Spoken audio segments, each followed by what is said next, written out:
síndrome, la epidemiología, el impacto a nivel personal, social y económico que tienen los pacientes que padecen de este síndrome, el cuadro clínico, con qué se asocia el síndrome de intestino irritable, el diagnóstico y las recomendaciones de manejo que las diré de una forma bastante general, pero buscando que en las preguntas aquel que tenga dudas, pues con mucho gusto poder resolverlas aprender, ¿no?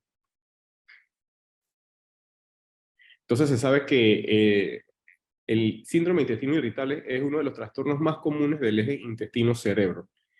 En todo el mundo, las estadísticas indican que 1 de cada 10 personas tiene síndrome de intestino irritable. Como se sabe un poco más de la fisiopatología, los conocimientos de síndrome de intestino irritable cada vez se está diagnosticando más. Y se estima que el tiempo que un paciente tarda en ser diagnosticado con síndrome de intestino irritable puede llegar hasta 4 años. Es decir, que muchos de los pacientes que van a atención primaria tienen síntomas parecidos. Sin embargo, la historia clínica del siguiente médico debe reforzar o indagar un poco más de los antecedentes para poder dar un diagnóstico. No es fácil hacer un diagnóstico de síndrome de intestino irritable con una sola visita. Entonces, esta es una de las cosas que a muchos pacientes les frustra porque pues, buscan atención médica constante sin llegar a un diagnóstico. Y parece haber un incremento del síndrome de intestino irritable con la dieta occidental. Más adelante hablaremos un poco de este aspecto, ¿no? Entonces, como vemos en esta figura, esta es una figura en donde vemos la prevalencia. Como ustedes ven, hay muchas áreas en color crema. Y es que todavía la data que se está recopilando no ha sido publicada a cabalidad para conocer qué tan prevalente es el síndrome de intestino irritable en el mundo. Por lo menos en América, aquí hay datos en donde la prevalencia a nivel, por lo menos en Colombia, está entre un 10 a un 15% de la población, y en Europa vemos tasas un poco más elevadas, por ejemplo en Alemania, que tiene tasas arriba del 20%.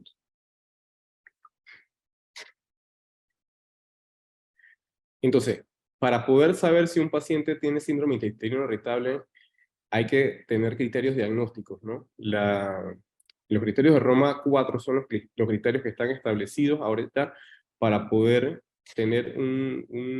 clasificar a estos pacientes como síndrome de intestino irritable. Vamos a minimizar algo acá, perfecto, sí. Lo importante es que estos pacientes con síndrome de intestino irritable, para que entren en el diagnóstico, deben tener dolor abdominal. Esto es algo que cambió en la última clasificación de Roma 4, pues en la previa, donde eran los criterios de Roma 3, se mencionaba que el paciente debía tener un disconfort, una molestia abdominal. Ya categóricamente hay que interrogar a los pacientes por dolor abdominal. Generalmente es difuso, puede ser del flanco derecho, flanco izquierdo, pero es dolor abdominal como tal. Entonces, estos pacientes, el dolor abdominal hay que indagarles si él mismo se relaciona con la defecación.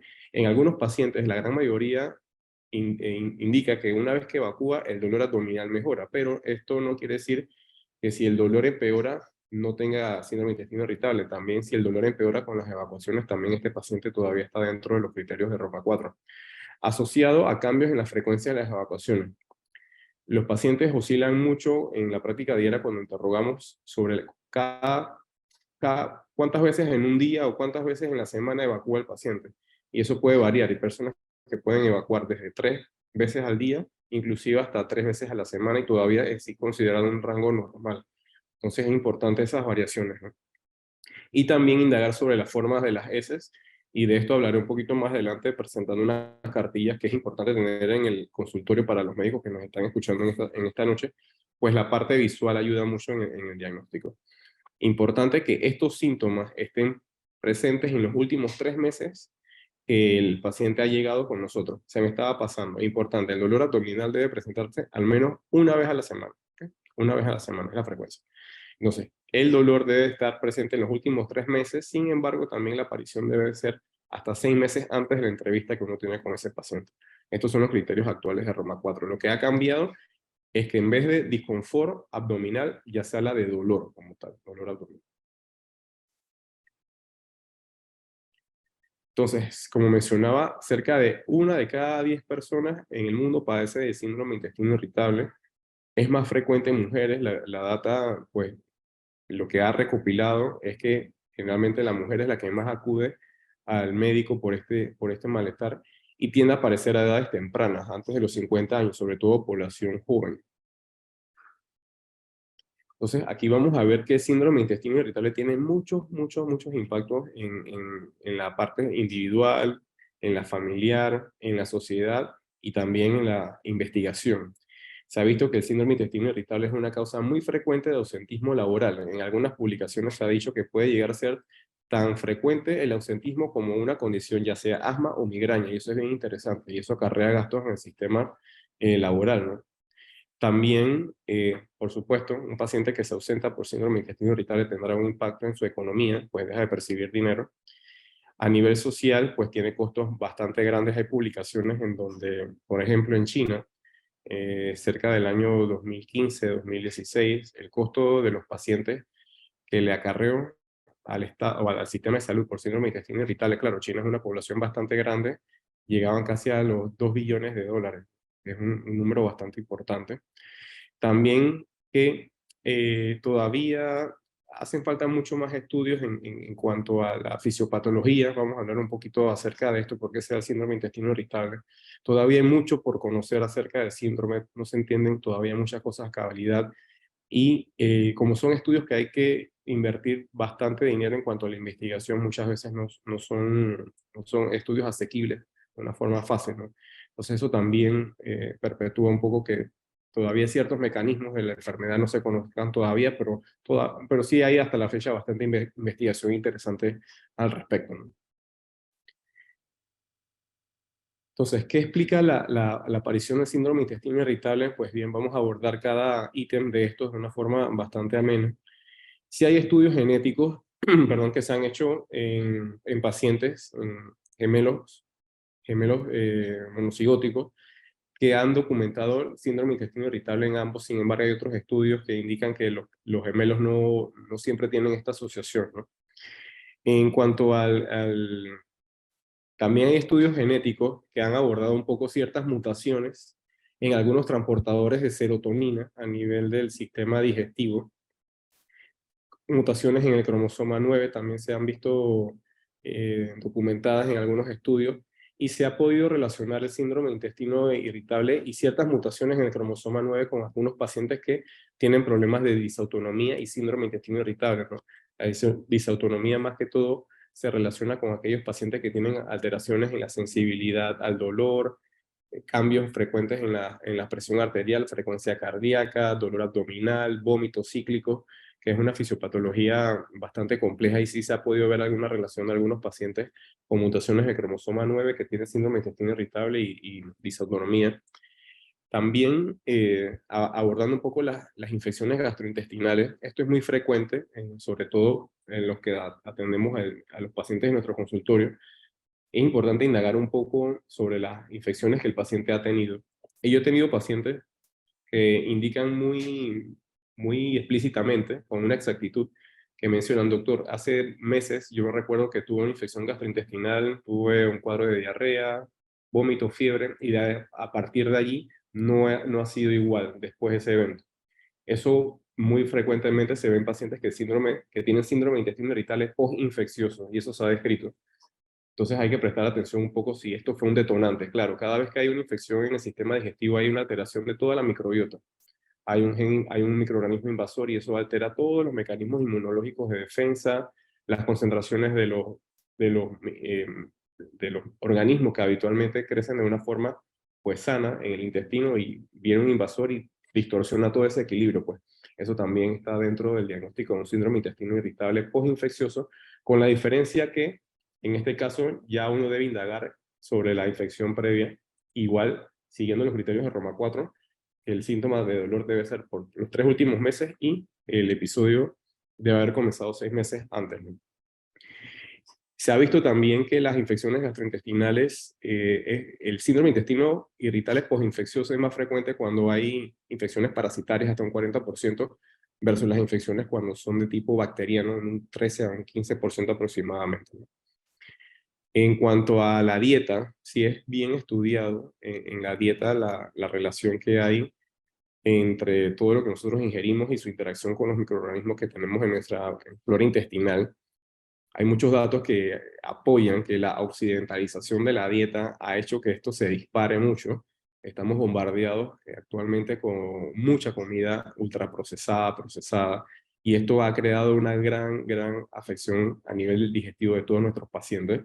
De hecho, hay muchas publicaciones que indican que tener una dieta rica en vegetales, rica en frutas, es más saludable porque permite un mejor desarrollo de esa microbiota. De hecho, hace unos días conversaba con un colega, él escuchaba una publicación en donde se mencionaba que nosotros debemos comer al mes, por ejemplo, 30 productos de origen vegetal distintos, ¿no? Para tener una mejor flora intestinal en comparación con el consumo de productos procesados, carnes, embutidos y todo este tipo de alimentos que obviamente pues requieren de un proceso químico para poder sacar el sabor y todo ello, ¿no? Entonces ha tenido un impacto muy importante.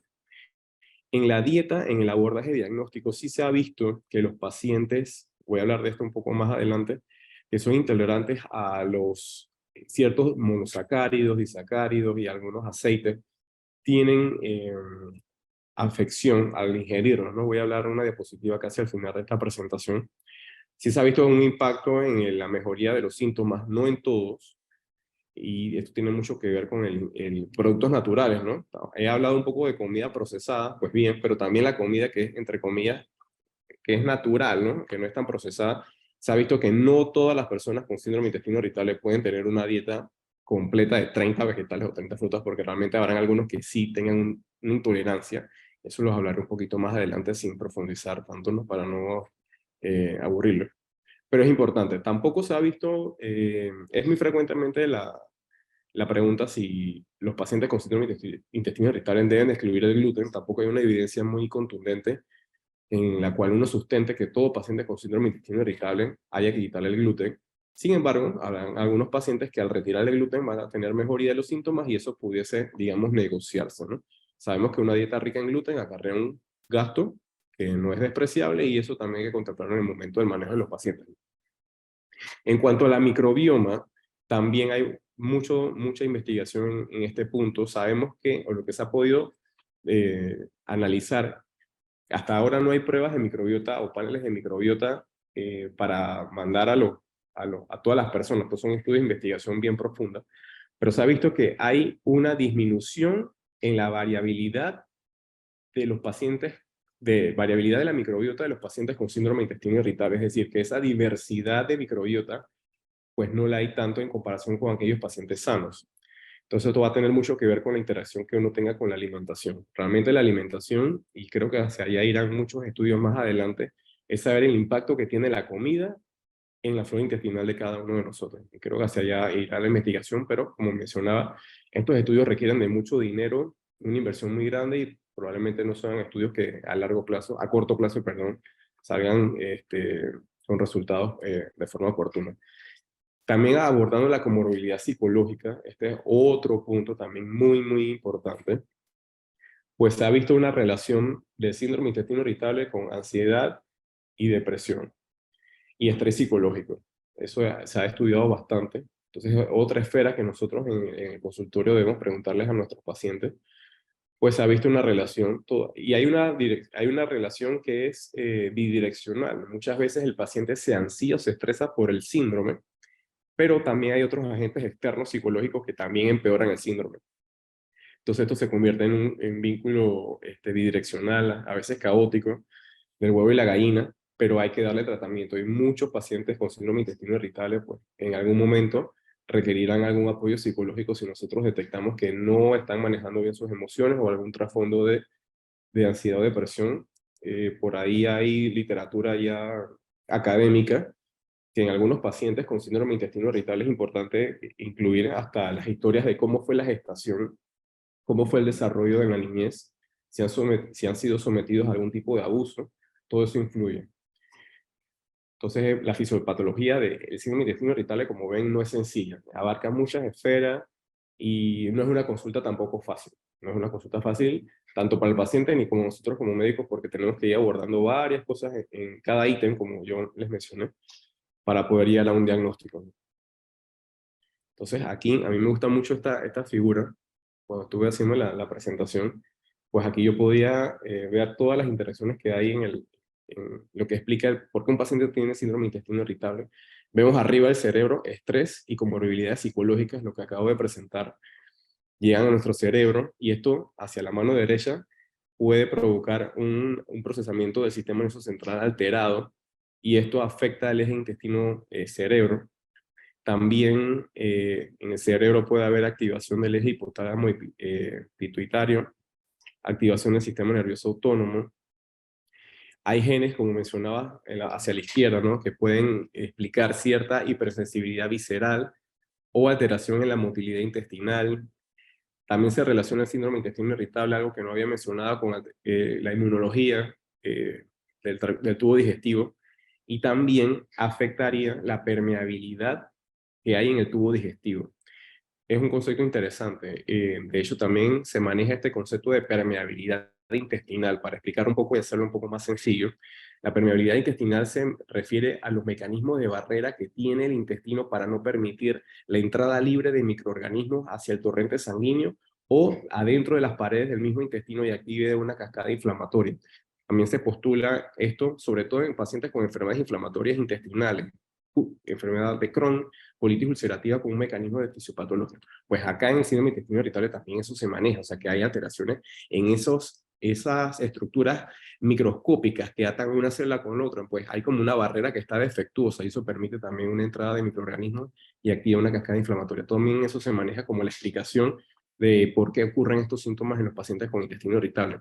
Si nos vamos hacia abajo a la derecha en el intestino, vemos las infecciones gastrointestinales, también tienen un efecto a nivel digestivo. La dieta también, que también va a afectar la microbioma, disbiosis, y todo esto entonces va a hacer que el paciente pues, se sienta mal y tenga los síntomas que ya describí, sobre todo el dolor. Importante, los pacientes con síndrome de intestino irritable pueden tener tres presentaciones. Pueden tener diarrea, pueden tener estreñimiento, o en los casos un poco más complejos pueden ir de un polo al otro. Eso vamos a hablar ahorita en una diapositiva. Entonces, en cuanto al diagnóstico, esta es la diapositiva que siempre yo pongo y me hace recordar a mis maestros en la facultad, la historia clínica y el examen físico. Con eso nosotros tenemos un 80-85% del diagnóstico de nuestros pacientes. Con lo demás que uno manda, con los laboratorios, estudio de imagen, pues uno aumenta esa sensibilidad diagnóstica. Entonces, es importante, si nosotros recibimos un paciente con dolor abdominal, abordarlo. Claro, el abordaje de un paciente con dolor abdominal no es sencillo. Aquí las claves que nosotros tenemos que tener preguntas cortas, porque a veces en media hora en un consultorio pues no vamos a llegar a un diagnóstico siempre pues exacto, pero es importante lo que le había mencionado, ¿no? Si este dolor es recurrente, si fue un dolor agudo, si fue un dolor incapacitante, si se asoció a vómito. En este caso, pues como le mencionaba, es un dolor que se asocia a cambio y frecuencia de las evacuaciones, ya sea para estreñimiento o para diarrea. En el examen físico, pues siempre observar el abdomen, palpar el abdomen de nuestros pacientes, más que todo buscando masas o puntos dolorosos. Los laboratorios nos van a apoyar un poco en esto porque generalmente nosotros buscamos marcadores laboratorios que nos orienten a inflamación, entre ellos proteína C reactiva, la velocidad de eritrosegmentación, que son marcadores que cuando el paciente tiene algún proceso inflamatorio se elevan. Aquí entra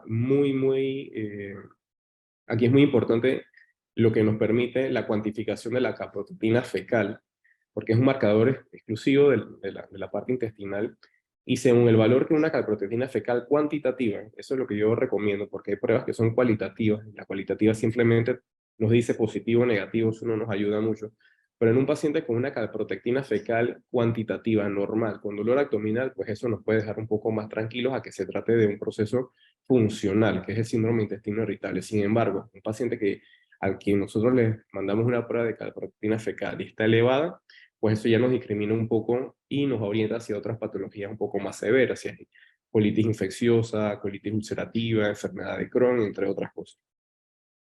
Entonces, el perfil del gluten sí está indicado en algunos casos, pues mandarlo, eso va a depender de cada paciente, pero si es un paciente que también, aparte del intestino irritable, esto es un arte del diagnóstico, no es sencillo, porque algunos pacientes, aparte de tener el dolor, se distienden, comen pan, se hinchan. cualquier producto derivado del trigo. Entonces, si nosotros sospechamos que el paciente puede tener una enfermedad celíaca, una intolerante al gluten, nadie le va a negar, le va a refutar que usted envíe esa prueba, porque está indicado. Muchos de estos trastornos funcionales o trastornos digestivos se solapan en los síntomas y si el médico piensa el diagnóstico, pues, así en medicina interna me enseñaron los maestros, que si sospecha, envíalo, ¿no? Siempre y cuando esté indicado. Entonces, puedes que tengas un paciente con un intestino irritable, entre comillas, y le salga la serología elevada para anticuerpos, antitransglutaminasa, y probablemente este paciente no es intestino irritable, es un paciente celíaco o intolerante al gluten. Entonces, sí en algunos casos está indicado. Casi en la mayoría de los casos, uno envía esta prueba de gluten para poder discriminar a qué me estoy enfrentando, ¿no?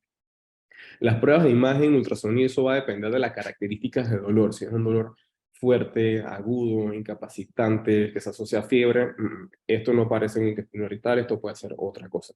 Si hay sangrado en las heces, si un paciente tiene pérdida de peso con dolor, esto no parece un intestino irritable. También, si la edad de presentación no va con la clínica, sobre todo cuando los pacientes superan los 50 años, no es, no es que no se pueda tener un intestino irritable a esa edad, pero no es la edad usual. Entonces se recomienda en estos casos, si el médico lo sospecha o el examen físico hay algo más buscando, entonces ya uno se apoya con un estudio diagnóstico. Lo que mencionan en las guías es que estos pacientes van de un médico en otro y se hacen muchas pruebas sin llegar muchas veces a un diagnóstico certero. Entonces, también las publicaciones hacen hincapié que estos pacientes o los pacientes que tienen síndrome de intestino irritable acarrean un alto gasto desde el punto de vista de diagnóstico, porque se llegan a muchos estudios, el paciente se frustra porque no sale nada, todo sale normal, y realmente pues lo que se tiene es un intestino irritable. No siempre es necesario mandar estos estudios, eso va a depender del criterio del médico, de la presentación del paciente en cuanto a los síntomas. Entonces el diagnóstico no siempre requiere de tantos estudios, sí, hasta la colonoscopía, no siempre pues está indicada la colonoscopía, eso va a depender de la clínica de cada paciente y del criterio del médico. Entonces yo les mencionaba un poco que el síndrome de intestino irritable va a tener varias presentaciones, tres más que todo, ¿no? Tres presentaciones, que es el que va hacia la diarrea, más de un 25% de las evacuaciones, o sea, el que va a estreñimiento, ¿no? Entonces, para esto nosotros nos vamos a apoyar con la escala de Bristol de la GESE, que se usa inclusive hasta en pediatría, en donde nosotros vamos a ver, a mostrarle al paciente de una forma bastante práctica cómo son las formas de la GESE. Pues todavía este tema de observar las heces después que uno evacúa es algo tabú, pero realmente no. En estos pacientes, cuando más nosotros tenemos que insistirles en esto, porque esto nos va a permitir tener una mejor idea de qué es lo que está sucediendo en su organismo. Entonces, esta es una escala de valoración visual que va del 1 al 7, siendo las heces la tipo 1, heces que son como en conejo, que le dicen los pacientes, evacúen bolitas, ¿no? Vemos que la 2, a medida que avanzamos en el número, la consistencia se va haciendo un poco más blanda. Las dos ya tienen cierta, es como la agrupación de la 1, un poco más, parecen como un racimo de uvas, diría yo. La tipo 3 ya son heces un poco más formadas, pero la clave es que hay grietas. No es como la 2 que se siguen viendo bolitas. La tipo 4 es la ideal, que es un solo fragmento liso, suave. Ya las 5 son heces ya separadas, los bordes son un poco más definidos, separada. La tipo 6 pues ya son heces muy inconsistentes, están disgregadas, tienen los bordes un poco eh, más irregulares, por decirlo, y se deshacen muy facilito cuando el paciente pues tira de la cadena, y las heces Bristol tipo 7 son una diarrea, ¿no? Son heces totalmente líquidas, ¿no? Entonces esta es una escala de valoración análoga que nosotros, visual, perdón, que debemos tener en los consultorios cuando, o ahí en la pantalla del celular, ahorita todos tenemos acceso a pantallas, uno la busca rapidito en Google y se la muestra al paciente para que él nos pueda orientar mejor en sus síntomas. Entonces, en los pilares del tratamiento, eh, más que todo nos vamos a basar, no voy a hablar tanto en la farmacología, hablaré de algo bastante rápido porque esto irá orientado al tratamiento, ¿no? De los síntomas, ¿no? Pero siempre se postula que lo ideal es que nosotros podamos llegar a un diagnóstico de forma temprana, porque esto acarrea mucha comorbilidad psicológica, que el paciente todavía no sabe, no comprende qué es lo que tiene. Entonces, si uno no lo sospecha como médico, pues vamos a tener un paciente que cambiará de médico en otro. También nosotros como profesionales de la salud tenemos que tener en cuenta que los pacientes con síndrome de intestino irritable, pues hay que hablar mucho, hay que tener una relación médico-paciente, poder escucharles todo lo que ellos aquejan. Entonces no siempre es sencillo el abordaje desde el punto de vista psicológico, uno como médico, pero bueno, nosotros gastroenterólogos que tratamos esto al día a día entendemos que esto acarrea mucha preocupación y por lo tanto pues frustración, y uno entiende esa parte y pues uno comprende esa. Pero siempre la relación médico-paciente es muy importante en este tipo de padecimientos, ¿no?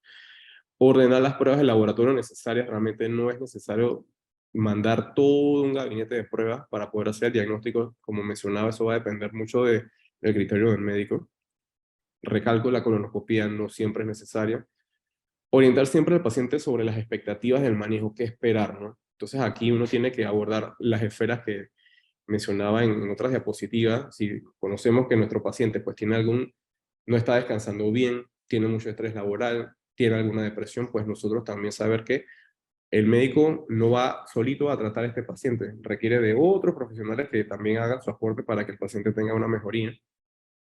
Un manejo temprano desde la primera visita, muy importante aquí, estos pacientes necesitarán un nutricionista sí o sí, no es negociable, porque hay que enseñarle un poco sobre cómo adaptar la dieta y también pues abordar los síntomas psicológicos, ¿no? Desde el punto de vista médico, nosotros vamos a tratar, perdón, los síntomas si los pacientes tienen estreñimiento o diarrea, si los pacientes tienen, y sobre todo dolor, ¿no? Que es importantísimo, que eso es lo que más preocupa a los pacientes.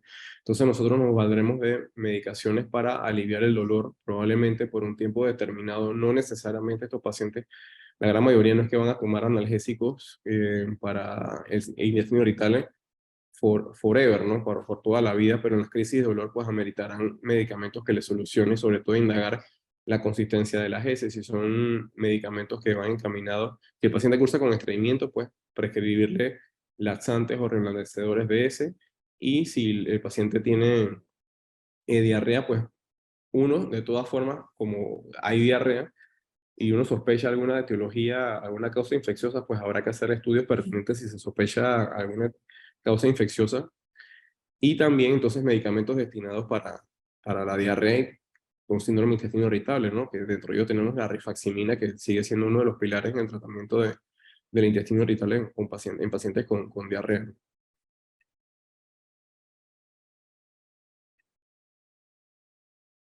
Y bueno, acá una de las diapositivas ya terminando acá la presentación, hablaremos que es sobre la dieta FODMAP, ¿no? Los FODMAP son componentes de los alimentos, más que todos nos referimos a ciertos carbohidratos, disacáridos, monosacáridos, holosacáridos y algunos polioles presentes en los alimentos. Entonces, ¿qué sucede? Estos alimentos, por más que algunos procesados y otros naturales, tienen la capacidad de desencadenar síntomas en nuestros pacientes, ya sea de dolor, distensión, diarrea o estreñimiento, y esta es una dieta que debe ser supervisada. Siempre uno debe mencionarle esto a los pacientes. Si ya se tiene la sospecha muy alta del diagnóstico, pues irle adelantando un poco qué es lo que va a suceder con la parte de la alimentación. Esta es una dieta que debe ser preferiblemente supervisada por un nutricionista que conozca del tema, pues no es una dieta sostenible a largo plazo por las implicaciones que tiene, sobre todo el déficit de micronutrientes, entre ellos vitaminas. Estos pacientes serán evaluados en una entrevista inicial, se les dará una charla sobre ello y posteriormente se va a trazar un plan de alimentación que muchas veces implica la exclusión de ciertos alimentos de su dieta por un periodo. Y posteriormente el nutricionista se encargará de ir reintroduciendo los alimentos poco a poco y poder discriminar en qué alimento quizá le está afectando o cuál no. Quiero hacer, digamos, una anotación. Hay algunos paneles de intolerancias alimentarias, se utilizan muy frecuentemente. Sin embargo, pues todavía la evidencia todavía no es muy concluyente o categórica con este tipo de paneles para mandarlos siempre, ¿no?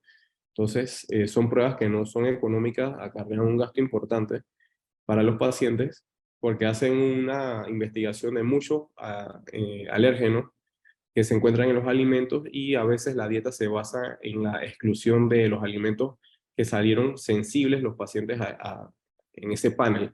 Pero todavía dentro de las guías, por ejemplo, de manejo de intestino irritable, no se han incluido estos paneles, y más que todo se hace abordaje con la dieta FODMAP con una recomendación inclusive a veces un poco con nivel bajo de evidencia. Sin embargo, todavía nosotros seguimos utilizando este tipo de dieta para los pacientes con síndrome de intestino irritable, porque recordemos que esto no se cura, se controla mucho. Y es importante orientar a los pacientes sobre cuáles son los factores desencadenantes que, que pueden pues, ir en contra de su síndrome. Entonces, bueno, era lo que tenía para esta noche. Agradezco a Medalabs por la invitación y bueno, quedo atento a responder las preguntas que tenga el público que nos está escuchando. Muchísimas gracias, doctor. Excelente su presentación. Ya contamos con algunas preguntas en el chat, así que se las voy a ir trasladando. Igual invitamos a todos los participantes, a todos los asistentes que puedan colocar, escribir sus preguntas en el chat y la vamos a estar leyendo para aprovechar que el doctor De Lucas nos dé su opinión al respecto. Tenemos una pregunta acá en donde nos dicen qué consideraciones puede mencionar sobre el uso de CBD, supongo que es cannabis, para el manejo del dolor en pacientes con síndrome del intestino irritable. Bueno, en las últimas guías todavía no se ha incluido este tipo de medicación. Realmente nosotros como gastroenterólogos siempre tratamos de seguir lo que hay en la evidencia y las guías, ¿no? Que haya algún estudio o por ahí desarrollándose, pues podría ser. Sin embargo, estos medicamentos se utilizan para pacientes con dolor crónico, dolores fuertes. Todavía no hay recomendaciones fuertes que nos indiquen a nosotros que podemos prescribir este tipo de medicación en estos escenarios. Todavía sigue siendo los espasmolíticos, relajantes musculares, moduladores de reblandecedores de heces. Va a depender, como él mencionaba, si el paciente tiene intestino irritable, diarrea, estreñimiento y el dolor, pero falta todavía más evidencia que nos indique si estos medicamentos pues, tendrán algún impacto en la mejoría en la calidad de vida de los pacientes. Excelente, muchísimas gracias, doctor. Dentro de la línea de lo que viene siendo medicamentos, acá un doctor nos comenta que la combinación de marcas como Endial Digest más Dinister en síndrome de intestino irritable, posología de cada uno y por cuánto tiempo se recomienda. Generalmente, siempre uno, como mencionaba en las diapositivas, uno puede hacer ciclos de tratamiento, puede ser de 14 días, 21 días. Lo importante es trazar una expectativa. Estos pacientes requieren una reevaluación importante. No se trata de darle el medicamento al paciente y bueno, pues allá que el paciente vea cómo le fue, ¿no? Uno tiene que ir valorando la respuesta al tratamiento, pero eso va a depender de cada caso, ¿no? Casi siempre nosotros tratamos de prescribir medicamentos entre 14 días a 30 días para las crisis como tal, ¿no?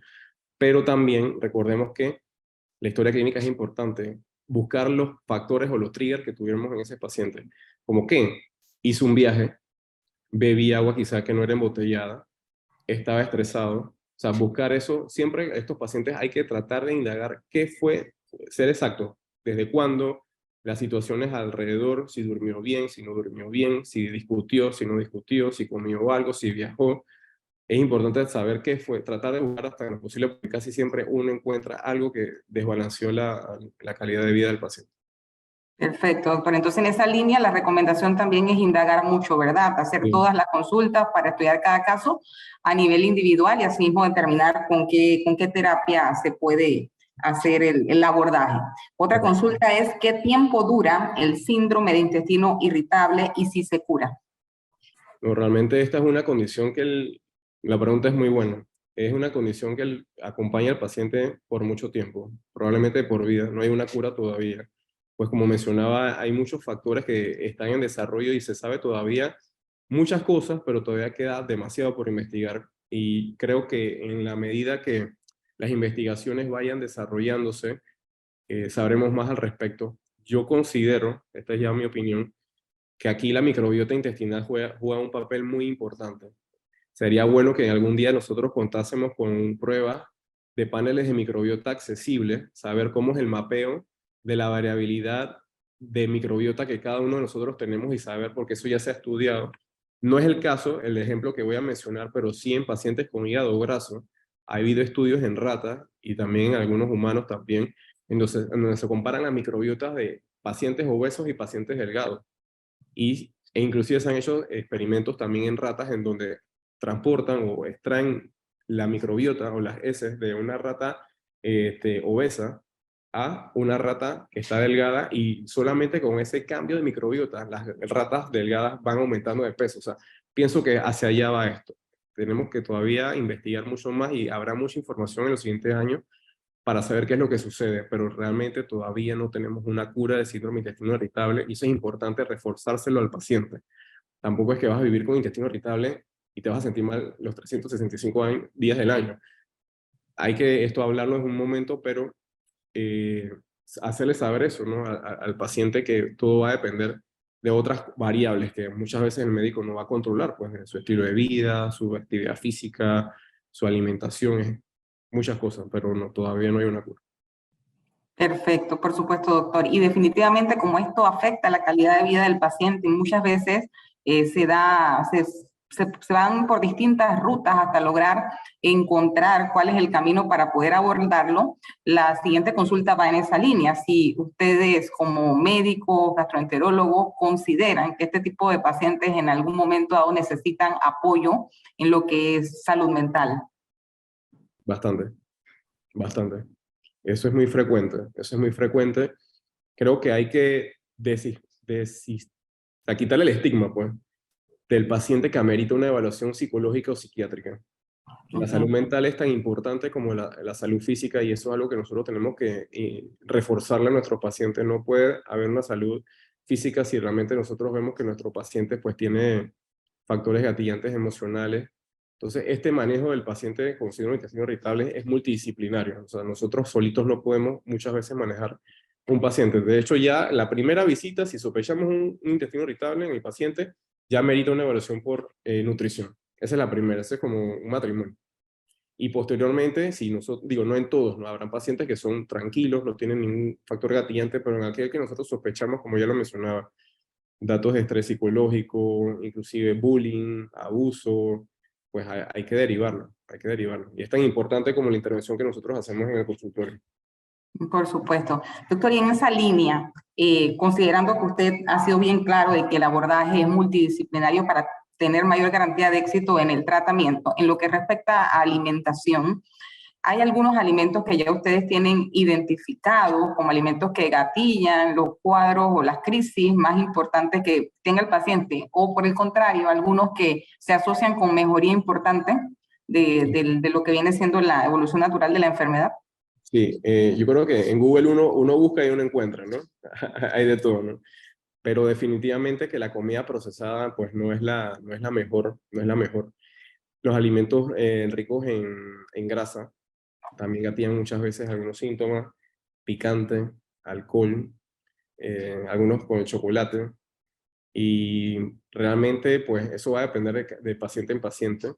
Habrán alimentos, ejemplo, que por ser naturales en algunas ocasiones, pues gatillan gases: brócoli, repollo, pepino, que son alimentos que, si bien es una dieta natural, pero no todos los pacientes con intestino irritable serán capaces de comer un brócoli, porque van a quedar como un globo por allí, van a tener mucha flatulencia, no van a poder salir de su casa, no se van a poder relacionar con otras personas cerca porque tienen miedo de que se escape un gas y eso pues quebrante la relación con el amigo, el vecino, la pareja. Entonces, por eso es que es importante el abordaje con nutrición, porque esto no es una receta de cocina, cada paciente es distinto. Perfecto. Y doctor, en su experiencia, casos en niños, ¿tienen Bueno, el mismo abordaje o es diferente? bueno, la pregunta es interesante. Yo veo pacientes adultos, así que no tengo experiencia en niños, pero sí es algo, la pregunta es buena. Mira, cuando yo indago a algunos pacientes con intestino irritable, no manejo niños, ¿no? Pero les pregunto un poco de cómo fue su niñez. Es curioso porque algunos me indican que se reentrenaron porque los papás, cuando ellos crecían, no querían, ejemplo, evacuar, ¿no? Si no era en la casa. Entonces, ya por ahí la cosa venía como que los hábitos no, o sea, las ganas de evacuar es algo fisiológico. Entonces, el cerebro es una cosa increíble que poco a poco se va readaptando, y muchas veces porque nosotros queremos impedir un proceso que es fisiológico. Entonces, yo creo que por ahí va la cosa. Pienso que sí, los pediatras probablemente vean más esto. Ahorita no lo tengo al lado, pero definitivamente que influye un poco el desarrollo del niño, ¿no? Desde su niñez, ¿no? Entre otras cositas. Por supuesto, tengo otras preguntas más que me vienen llegando acá también a través del chat que mencionan, ¿el Helicobacter pylori se asocia con síndrome de intestino irritable? Más que todo la asociación es con dispepsia, ya ese es otro capítulo, ¿no? Más que todo Mm, con dispepsia, el paciente con pirosis, la sensación de dolor en la boca del estómago, eructo, distensión, náuseas, vómitos. No está indicado, por lo menos según lo que mencionan las guías, y como ustedes mencionan, pues trato de formular mis respuestas en cuanto a lo que están en las recomendaciones, que todo paciente con síndrome de intestino irritable haya que descartar el Helicobacter, ¿no? Porque la presentación es distinta. Sin embargo, eso no quiere decir que mi paciente con síndrome de intestino irritable no tenga Helicobacter. Entonces ahí yo tendría que discriminar otros síntomas superiores, ¿no? Si hay, ejemplo, acidez, y eso no va tanto con la clínica de síndrome de intestino irritable, eso va más con una dispepsia. Entonces, todo paciente con síndrome de intestino irritable tiene derecho a tener Helicobacter. Eso hay que, como se dice, tratar de preguntar bien. La barriga es un mundo, o sea, uno tiene que tratar de detallar un poco la información y preguntarle y hacerle lo más específico al paciente para no enredarnos en el camino. Aquí el éxito es muchas veces la pregunta. ¿Cómo lo formulemos? excelente, doctor. Y una última pregunta que nos hacen llegar. ¿La sensación de evacuación incompleta es causada por síndrome de intestino irritable o viceversa? Interesante. Me gustan las preguntas que me están formulando. La sensación de evacuación incompleta no es frecuente que esté asociada. En esos casos uno lo aborda más como un estreñimiento. Bien, hay pacientes que pueden tener un estreñimiento y pacientes que pueden tener un intestino irritable y estreñimiento. Hay pacientes que tienen estreñimiento y no tienen dolor. Entonces, en estos casos de sensación evacuación incompleta, importante que nosotros le preguntemos al paciente si evacúa ayudándose con algún laxante, cómo es su ritmo de evacuación, qué tiempo pasa desde que esa persona se sienta hasta que expulsa, y lo otro, si mi evacuación fue satisfactoria, que yo sentí que expulsé todo lo que debía, porque en algunos casos se trata de trastornos de relajación del recto y el ano, son dismotilidades, disinergia, ese es otro capítulo, pero la pregunta es válida, no siempre se asocia. Nuevamente, recalco, ¿no? Los criterios diagnósticos, apoyarme si tengo dolor abdominal, si tengo cambios en los hábitos de evacuación en cuanto a frecuencia y forma, pero si tiene esa sensación de que cuando evacúo no expulso lo que debo, pues muy bien podrían referirlo a gastroenterología, porque estos pacientes, muchos de los pacientes que nosotros tenemos con estreñimiento, como no se estudian completamente, nos quedamos con el estreñimiento y a veces estos pacientes lo que tienen es una alteración en el mecanismo de expulsión en donde el recto se contrae y el ano se relaja para que haya esa expulsión. Entonces son trastornos en donde no hay esa comunicación adecuada y el paciente tiene un estreñimiento por otra causa que no es un tránsito lento. Entonces estos pacientes requieren también de estudios muy minuciosos. En gastroenterología, con el tiempo se han adaptado más estudios diagnósticos que podemos llegar quizá en años anteriores nosotros no podíamos hacerlo, porque ahorita tenemos mejores tecnologías que nos permiten afinar y poder precisar el diagnóstico. Entonces, esa pregunta va encaminada a ello. Hay que estudiar bien si hay algún trastorno en el mecanismo de defecación. Ok, interesante, doctor. Y una pregunta más. ¿Dónde y con qué título se pueden revisar las guías? Ok, hay las guías americanas del Colegio Americano de Gastroenterología. También hay guías europeas de manejo de síndrome de intestino irritable. Casi siempre nosotros seguimos mucho la literatura americana. También hay guías latinoamericanas. Al fin, como le escuchaba en algún momento a los que estudian mucho esto, apréndase la guía que más le guste, síguela, ¿no? Trabaje mucho con lo que usted tiene acá en su medio. En cuanto a las guías, a veces hay que tener cierto cuidado. Eso son recomendaciones de expertos, pero esos no son mandamientos. Usted acoja su guía, porque ¿qué va a pasar? Usted puede encontrar una literatura, ejemplo, en Norteamérica. En Norteamérica ellos no tienen no tienen muchos medicamentos que nosotros tenemos acá en Panamá. Entonces ellos allá tienen cierto, por lo que disponen y ya por otras regulaciones farmacológicas, no disponen, creo que aquí en Panamá nosotros tenemos un buen armamento farmacológico para el manejo de los pacientes con intestino irritable.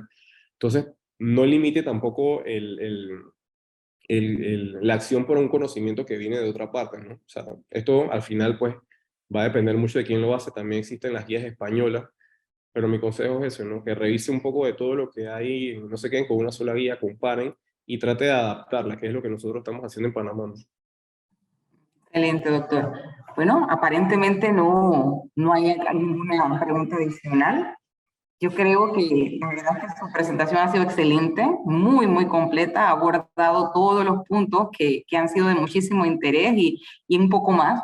Así que le agradecemos muchísimo su participación, su exposición y lo más importante, ¿dónde le podemos encontrar para quienes se conecten? Sí, sí, claro, muchas gracias. Sí, estoy en Sendigastro, el Centro Nacional de Diagnóstico Gastrointestinal. Estamos ubicados en la avenida Balboa, en el Raleigh Business Center. Para consultas, el 374-2054. 374-2054. Excelente. Sendigastro.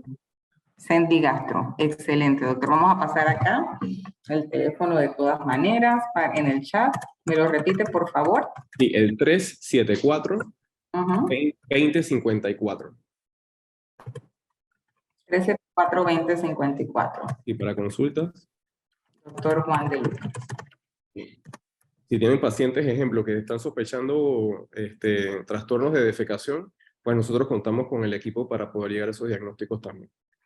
Excelente, doctor. Muchísimas gracias a todos. Acá tenemos varios participantes escribiendo muchísimas gracias y agradeciendo lo que es la exposición. Ha sido muy, muy completa. La verdad es que le agradecemos a usted el tiempo dedicado esta noche y a cada uno de los participantes valoramos enormemente que hayan estado esta noche con nosotros y que estén en sintonía pronto para las siguientes exposiciones que nos aportan en salud. Esta ha sido una presentación cortesía de Dinister y Pinavix de Megalabs. Ha sido un honor participar con ustedes y que tengan todos muy, muy buenas noches. Hasta luego. Muchas gracias, Megalabs. Megalabs. Somos bienestar.